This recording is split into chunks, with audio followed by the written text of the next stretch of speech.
उन पर लाठी चार्ज हो रहा है और आरएसएस वीएचपी इसको बड़ा इशू बनाती है। वो तस्वीर पीछे अभी प्ले होगी। क्या कहना चाहते हैं आप आज 32 साल पुरानी इस तस्वीर पर?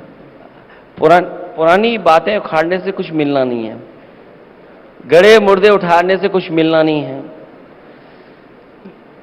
जो संविधान का पालन करेगा, जी, संविधान को पालन करने वाले ही इस देश में पूजे जाएंगे।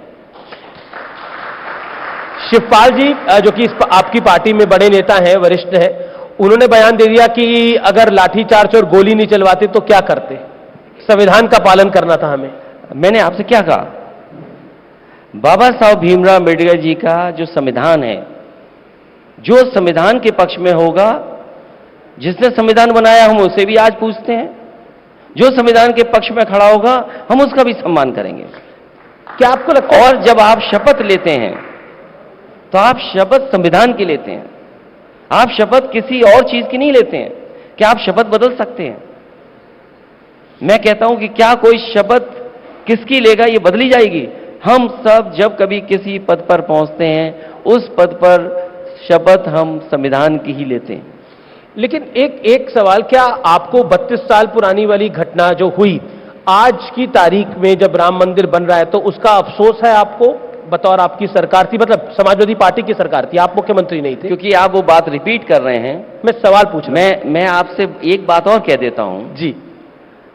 जो सरकार में मुख्यमंत्री रहते हैं और जो अधिकारी होते हैं, पहले आपने भी एक अधिकारी को बहुत सम्मान के स्थान पर बैठाया है, आप माफी उनसे भी मंगवा दीजिए।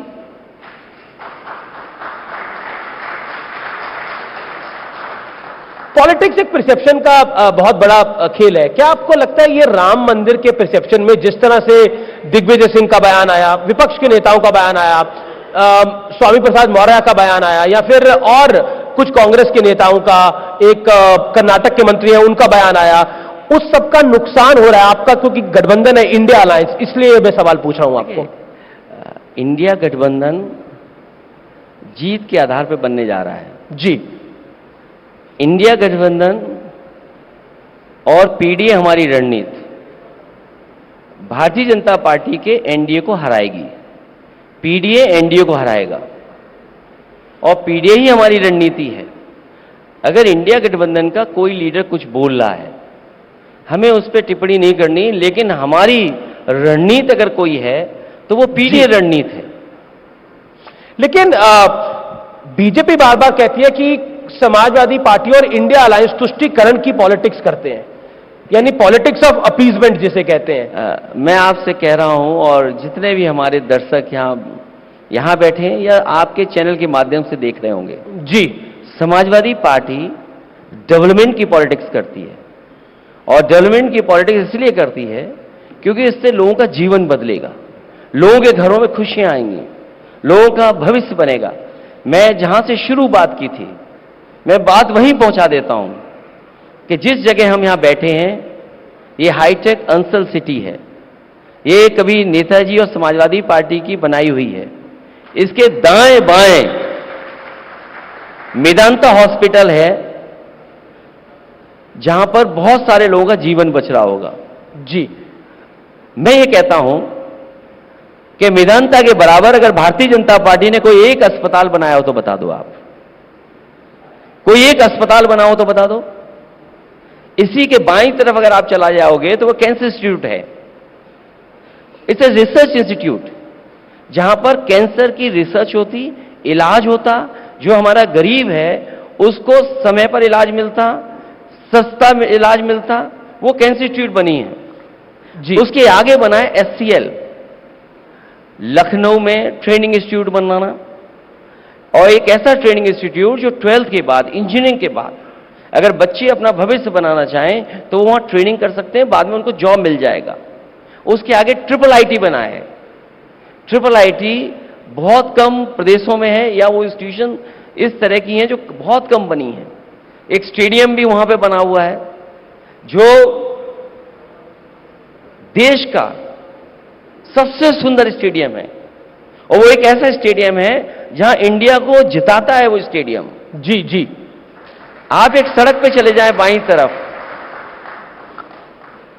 5 लाख प्रोक्योरमेंट का मिल्क का प्लांट लगा है, पराग का। उसके बगल में लगा है 5 lakh litre per day procurement का अमूल का प्लांट।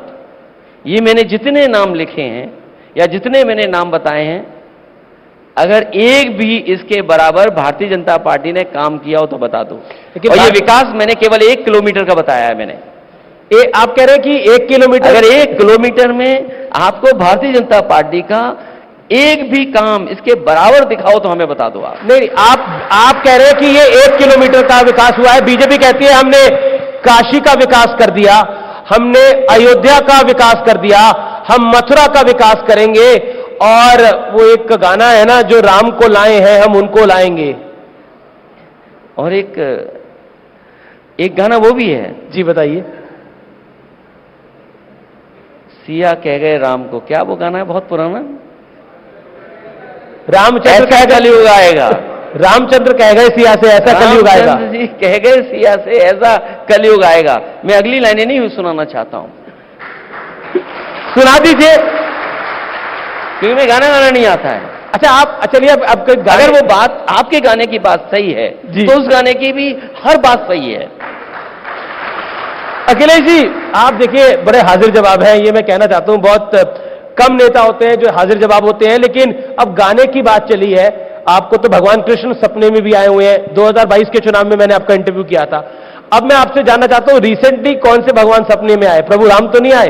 देखिए, मैं आपसे कहना चाहता हूं जी, और बहुत अभी एक मैं इंग्लिश चैनल देख रहा था जी, और देश के बहुत बड़े स्वामी हैं, उन्होंने ये कहा कि कृष्ण का जो रूप है, कृष्ण की जो पॉपुलैरिटी है, उससे बहुत पीछे है भगवान श्री राम।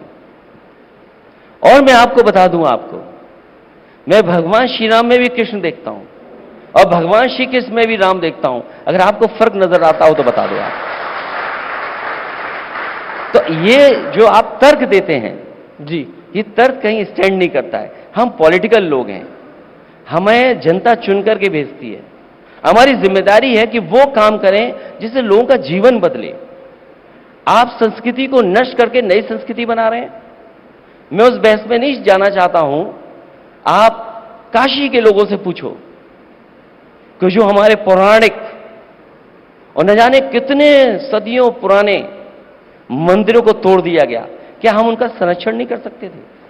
क्या हम उस संस्कृति का संवर्धन नहीं कर सकते थे? और यही है, क्या और शहरों में नहीं हुआ?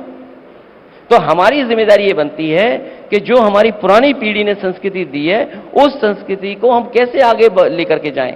क्या उस पर रिपोर्ट्स नहीं है? इसलिए उस बहस में मैं नहीं जाना चाहता हूं। हमारी जिम्मेदारी है लोगों का जीवन बदले।